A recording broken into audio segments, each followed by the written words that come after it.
Hi, everyone. Welcome back to This Is Our Time. I'm Elizabeth Wong Ahlers, running for State Senate District 25. And our slogan here is Love, Lives, Liberty, Law. It starts with love. Your lives are important. And liberty operates when good laws promote peace and prosperity. And today I've got my friend here, Kirk Howie. And Kirk is a water expert. And in California, water is a precious commodity and something that we might take for granted sometimes, but there's a lot involved in it. And so, so Kirk, well, let's see. First of all, how I want to know how long you've been in California and how you got involved in water here, and then I think our listeners, it would be really beneficial if you could like lay out some of the um, I guess sort I'm thinking like a map or structure of the water systems that serve us here. Yeah, absolutely. Thank you, Elizabeth, first of all, for having me on the program today. I really appreciate the opportunity to sit down and talk Yeah. with you and talk over water issues. As you shared, this is a very valuable and precious resource to us. As for me personally, I was born and raised in California in the San Gabriel Valley. Hmm. I've been here my whole life. I live in right in the heart of San Gabriel Valley, and I work for a wholesale water district in Claremont. I've been employed there for over 27 years. And through that whole time, I've had the opportunity to really learn about water, the water system, how we're served, why we're served in the way we are. And getting into water in the first place was kind of an accident for me. I was working for another public sector employer and just looking for a new opportunity. And I saw a job for a water district. I didn't really know what that meant. Yeah, explain. What is a water district? Okay, so there are lots of different types of water districts at the wholesale level where I work, at the retail level where we deliver water to water retailers. And those would be the types of agencies that you and I pay our water bill to on a monthly or every other month type of basis. There's other types of water agencies, public investor-owned utilities that have shareholders, mutual water companies, city-run Mm. water departments, so a wide variety, large infrastructure of water agencies up and down the state. And the reason there are so many is we have close to 40 million customers in the state. Nearly two-thirds of those are here in Southern California, across the LA, San Diego, Ventura, San Gabriel Valley region, San Bernardino, Riverside Mhm. is where the crux of the population is. How So many water agencies do you think are in my district, District 25, which goes from here in La Crescenta to Rancho Cucamonga and West San Gabriel Valley? there would be several dozens. I'd even go as far as to say Wow. over 100 Wow. of different sizes, some larger, some smaller. Again, as a wholesaler, we serve 13 retail water districts from a wholesale to a retail level, and that's just covering a small portion of the San Gabriel Valley on the east side. But to your question of where do we get our water from, being a state as large as we are, we rely on many or multiple sources for our water. We depend on the State Water Project system in Northern California that brings water over 400 miles through the aqueduct. No, that's the aqueduct. That's the Uh-huh. aqueduct. What we hear Uh-huh. is of the aqueduct, or one of the aqueducts that we hear about. The State Water Project system brings water through the state, through the Central Valley, the farmlands, and down here to what we call the terminal reservoir, terminal areas of the state in Southern California. Would that be what I've got a picture of here? As a matter of fact, it Yeah. would. This is my father with two of my daughters 25 years ago. They were just documenting some of my father's work as a civil engineer on the California aqueduct. And so this is somewhere in I don't know, do you know where that is? Yeah, that area there, it's really hard to tell with the mountains, and the span of the aqueduct. It's really hard to tell where that would be. It Could be up represents so many up by parts. a freeway. It could be, Yeah. it could very well be. And that water is blue as it looks right there, as fresh as it looks. You would not want to drink that water Oh, in its okay. current form. You wouldn't want to Yeah. scoop your cup in there and drink that. That's actually what we would call raw water or Mm. untreated Mhm. water that's making its way into the treatment plants that will clean that water up and make it safe drinking water for its customers. So that is a primary source of water throughout the state. That's water that we happen to treat at our treatment plant in Claremont. And then there's another aqueduct, the Colorado River Aqueduct, which delivers water ultimately from Colorado through what they call the basin states, Arizona, Mm. Nevada, New Mexico, Colorado, Utah, and here into Southern California. And we depend on that water as well. So for the California aqueduct that we looked at in the picture, um, we can take or utilize up to 2.4 million acre feet per year through that system. So a question that I'm often asked is, well, what is an acre foot? And how And many people would that serve? and how many people would that serve? So an acre foot is about 327,000 gallons of water. Another way of looking at that, or how do I distill that down, is if you consider a football field, sideline to sideline, end zone to end zone, about a foot deep in water. That would be a size of an acre, a foot deep, an acre foot. That would be enough to serve 2 to 3 homes per year. Residential customer homes of 4 people would use about 1 acre foot or one football field of water per year. So if you're thinking, well, how do we use 100,000? If each of those homes uses roughly 100,000, 80, 100,000 gallons of water, making up that acre foot, 3 parts or 4 parts making up that acre foot, how is that possible? I don't use that much water. I don't waste Mhm. that much water. But if we consider the usages of water in a home beyond just showering or flushing a toilet or brushing our teeth, there's the dishwasher, there's washing dishes in the sink, there's laundry. But actually, the larger consumption of water is outdoors for irrigating our properties, our lawns, our gardens, our pools, things like that, that cause that number to really bump up quite a bit over the course of a year. Now, if we do water our lawns, how much of that water will, like, recycle back into groundwater? W Well, on our lawns, in our residential areas, very little likely is going back into the groundwater basins because the groundwater basins that we can recapture that water are usually in the non-populated, non-residential areas where the basins are a little more prevalent, at least here in the San Gabriel Valley. And there are multiple basins in our area. We're very rich in groundwater, very fortunate compared to some of the southern areas of our state and even other pockets throughout central and northern California that don't have those groundwater capabilities. Wow. But then we also see water that runs off if a sprinkler is shooting the wrong direction or watering the sidewalk. We often see Mhm. cases like that. Yeah. That water, unfortunately, it's difficult to capture that or recapture that, and that will go into the storm drain and basically go back to the ocean. Okay, so let's go back. You were saying there's, the water from Colorado, water from the California Water Project, Right. and now there's groundwater that are so it's called a basin under the ground? Yes. Mhm. And most of the basins underground in our area are what we call adjudicated basins. So they've been identified and established by a court of law. And the agencies, the water agencies, the city water departments that overlie those basins have rights to access that water. So they have to work in partnership with one another to maintain the basins if they require any type of maintenance and to be able to access that water based on a percentage breakout of geographically of how they overlie that water. And that's a precious resource to us because it's a less costly source of water because it's local.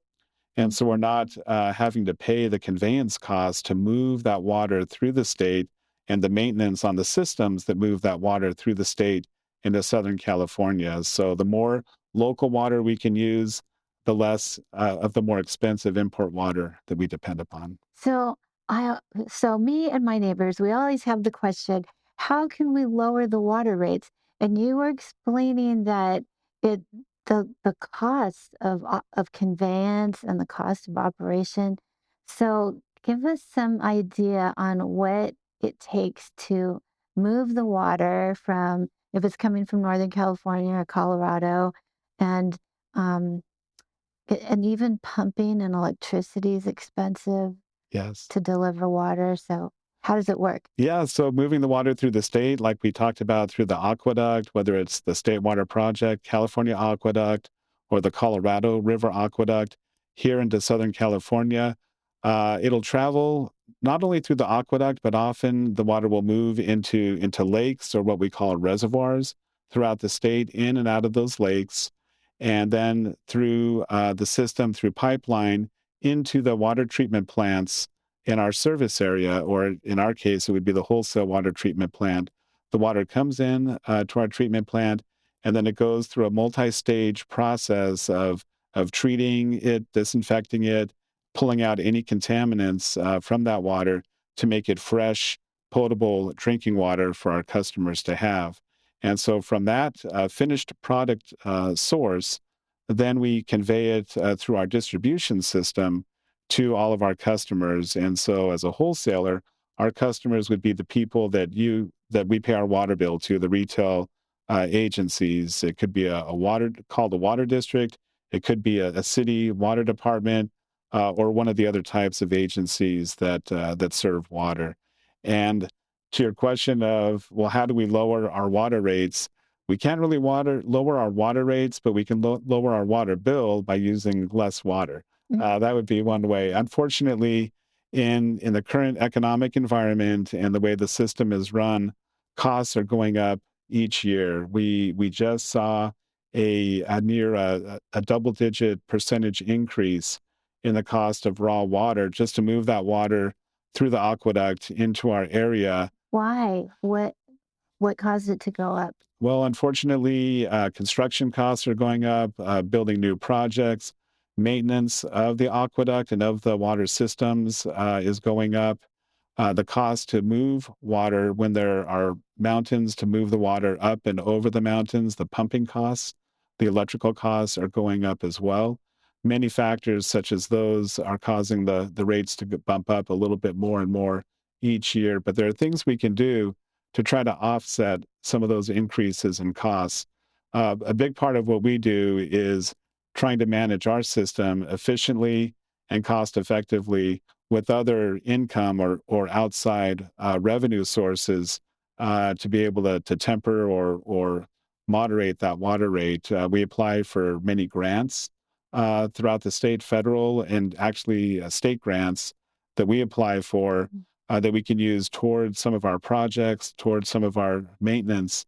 And it would be nice to say that's easy money, low hanging fruit. It's not. Mhm. It takes a lot of work. It's a very Yeah. competitive process, but that's one way in which we can help moderate some of those costs that we have, and just being dutiful in our system in terms of how we handle construction, the vendors that we Mm. bring on board, work that needs to be done, always seeking the best price for the best quality product.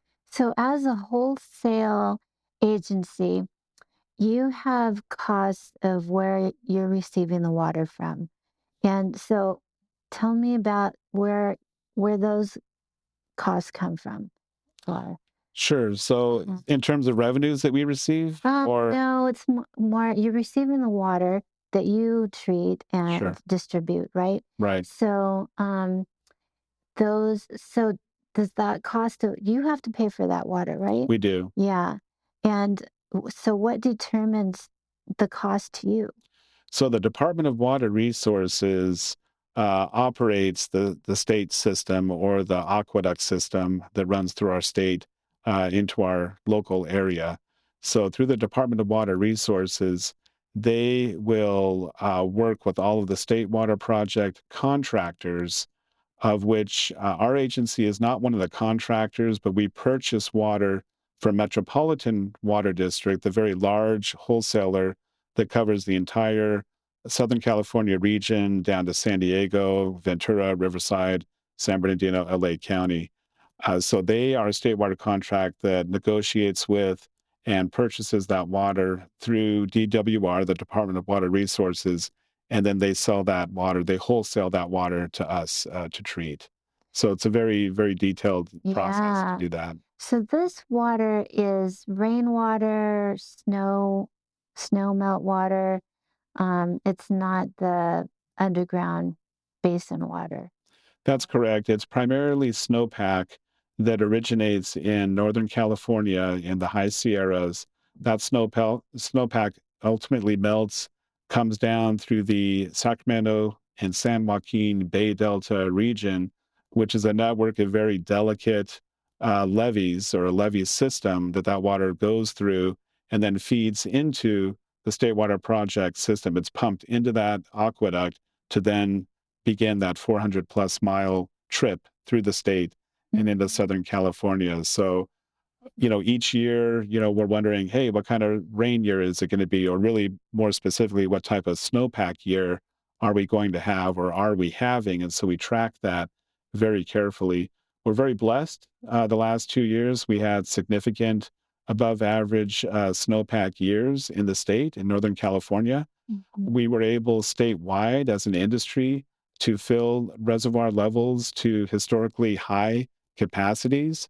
And in the Metropolitan Water District wholesale system, that large network that we're a part of, we're at record levels of storage. So it's a good season to be in.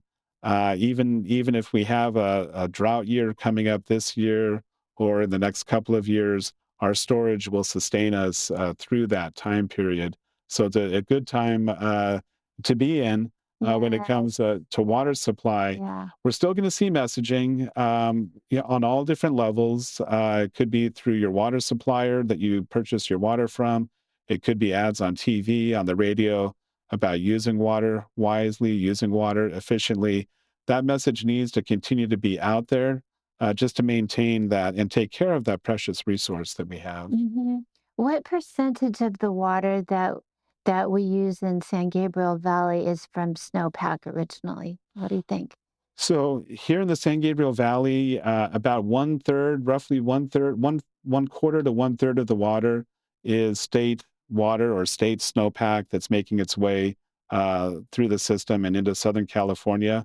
About half, about 50% would be from Colorado River Aqueduct. Again, it depends on the water supplier and where their primary source is being drawn from. But then there's the groundwater basins that we spoke about here in the San Gabriel Valley. That can make up another 25 plus percent across the valley of the water supply that we need that we Mhm. use. So, okay, so your wholesale agency purchases the water from the state. Is is that Yes, what's happening? So, we purchase it through Metropolitan Water District, who in turn purchase it from the state system or the Department of Water Resources, who manages that state water project system. mhm. And do their rates change depending on the snowpack for that year, or is it how do they determine what they charge you? So we haven't really seen variances in rates to any large degree, depending on whether it's been a wet year, what we call a wet year, snow and rain, or a dry year, which would be associated with a drought. It's more driven by the cost of the supplies of the maintenance of the system, the construction, the electrical costs. Those are the big three that really have a lot to do with those components. But there's also the operating costs that go into that to maintain the system, the overhead pertaining to staffing, to running the facilities or the agencies that we work for and that we provide that service from. So we want to take care of. If there's a barn that needs to be painted, then we're going to paint it, and then we're going to Mhm. take care of that to ensure that we have that reliable, safe drinking water for our customers. Yes. And so, Kirk, what might be like your wish list of what could be done at state level governance or policy making that would be long term most beneficial for Yeah. California water? I'm really glad you asked that, and I can't wait to answer it. I'm going to take a sip of water first. Perfect. Dramatic pause. And that would be a whole nother podcast on what's in that bottle. Crystal Geyser, brought to you by the makers of. So well, let me segue for a moment. So bottled water, convenient, uh, seemingly inexpensive, especially if you buy a case of 40-pack of Arrowhead water from Costco. You're paying $6, maybe it's $8 now. So maybe 30 cents, 40 cents, 50 cents per bottle in that Costco pack. The equivalent cost of that water, if we look at it as a gallon, so a 16-ounce bottle, roughly 8 of these would be 1 gallon of water. So a gallon of water coming out of our treatment plant is about 1/3 of 1 penny. So where 1 gallon of this would be a few dollars, you're paying a third of a penny for treated water out of a treatment plant. And that treated water is actually treated to higher drinking water standards than this bottled water does. This is cool and it's refreshing. It tastes great. It has minerals in it. It's safe for you. But the water coming into your home through your tap is the safer, or I should say, the higher quality drinking water. They're all good to drink, but if you look at it that way, you can see what a value you're receiving from that tap water coming Wow. into the home. So does higher quality mean cleaner? Or Hi, how would you describe higher quality? Usually, higher quality would mean a more stringent process of managing and treating and testing that water before it's delivered to the consumers for usage. So it's a very careful process. Drinking water out of a bottle goes through similar processes as well, but not at the same level of standards. I mean, we could talk about contaminants. That would be maybe another podcast to Uh-huh. talk about contaminants and what's allowable and what's not allowable.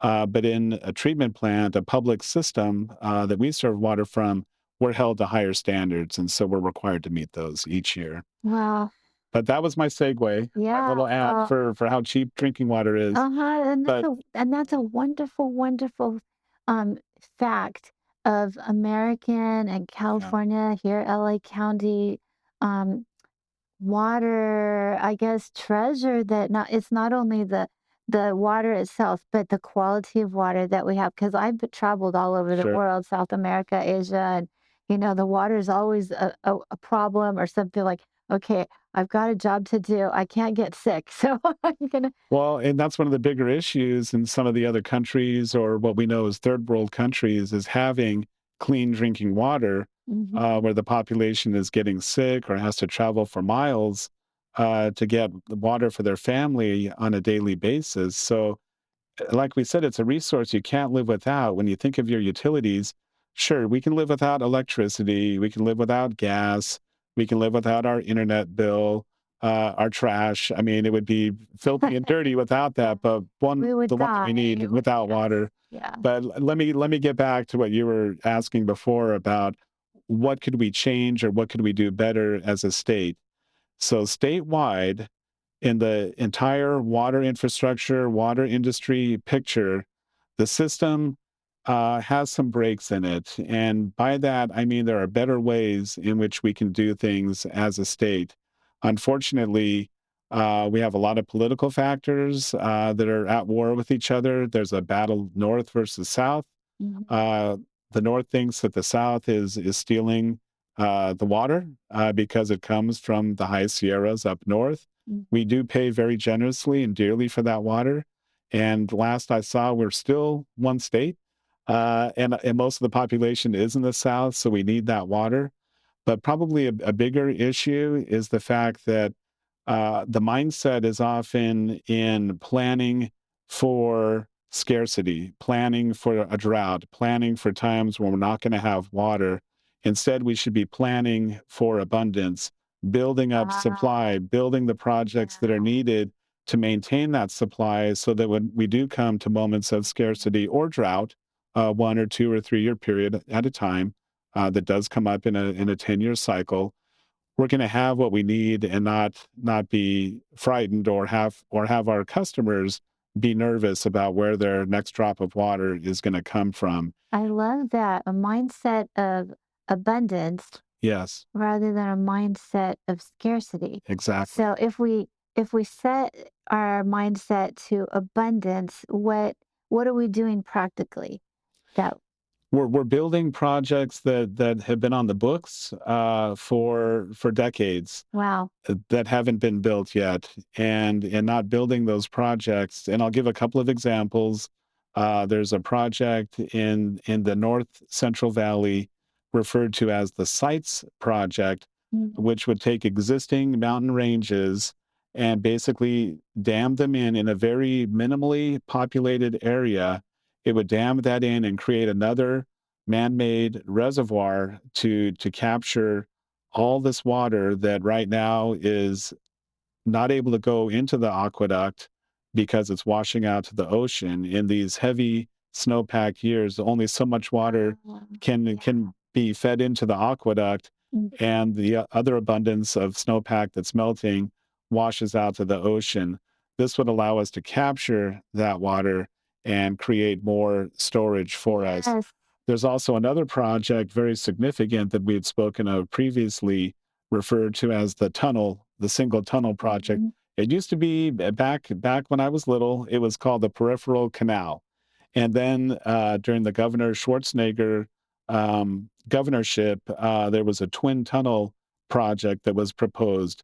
And Governor Brown really wanted to get that project done, along with the high speed rail, which Wow. didn't happen. Uh, And under Governor Newsom, they're still working on it they're still working on it, and it's not in our lifetime.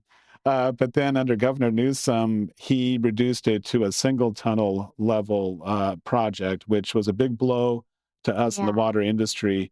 And what I'm referring to with this single tunnel is basically a project that would commence or begin in that Bay Delta region where the aqueduct begins, but it would deliver water underground instead of going through the Bay Delta, the levee system, which again is very delicate. It's breaking apart, Mhm. requires constant maintenance, and all it would take is one seismic event of a 6.5 or greater to cause that to collapse and destroy that water source that we're taking from the snowpack through the delta. It would destroy that for up to 2 years because saltwater intrusion would come in and overtake that region.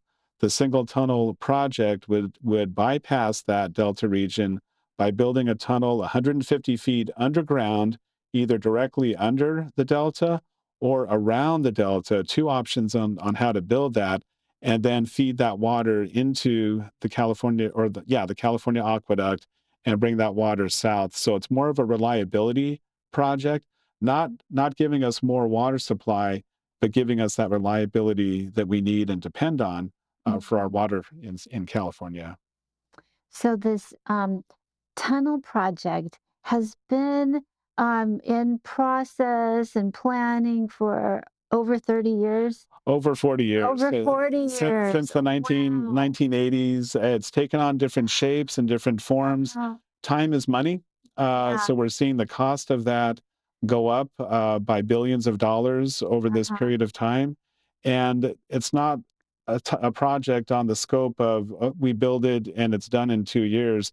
This is a 10 to 15-year building project to complete, and the more time we take, the more chances or risks that we're taking Mhm. with that water supply through the delta, and the cost is getting higher each year too. So bringing all the Yeah. parties together, there's federal interests, there are state interests, there are water investors, water agency investors in this project, and we just have to get it done. And there's been legislation that we've been working on at the state level, working with other agencies to try to move our way towards that.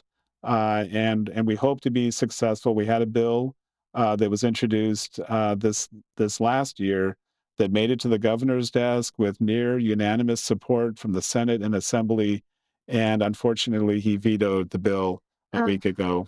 oh So no. back to the Oh drawing board. no. It wasn't going to necessarily build a project, but it would set goals, it would set targets, it would hold our legislators and our governor really accountable to work towards getting these projects done. But he said, not yet. Yeah, we really needed that Yeah. accountability as the because how many governors has it gone through, and then how many legislators, and every time it changes, it's like starting over, right? It really is because every governor is going to have different priorities, different things that they want to get done. Water isn't always going to be at the top, but fortunately, it's been in the top five of big issues in the state that our governors have looked at. But a lot of it, unfortunately, has been I'm trying to think of the term, but saying, "Hey, this is good. We want to do it," but not taking it seriously enough to get Yeah, done. having a commitment to it. Yeah. So, well, thanks, Kurt. Water is such a gift from heaven, right? Literally a Yes, gift from heaven, it and is. it's our necessary life. Yeah. Even I mean, we have to eat too, but nothing grows without water. True. And so that wisdom to manage it for the next generation, yeah, because these projects maybe 15 years to build, but it will be so beneficial in the long term if we Yeah. can just get it done, If right? we can just get it done, we're always forward thinking. When we raise our families, we want things to be nice for the next generation, our kids, our grandkids, and water is a huge part of that for those who want to live in our beautiful state. But we want to have the supply we need to continue that. Yeah. Okay. Well, let's stop there. So thanks, Kurt. Thank you. And thanks for listening, everyone. And this is Elizabeth Wong Ahlers with our slogan, Love, Lives, Liberty, Law. And I just bless you till the next time and enjoy your water.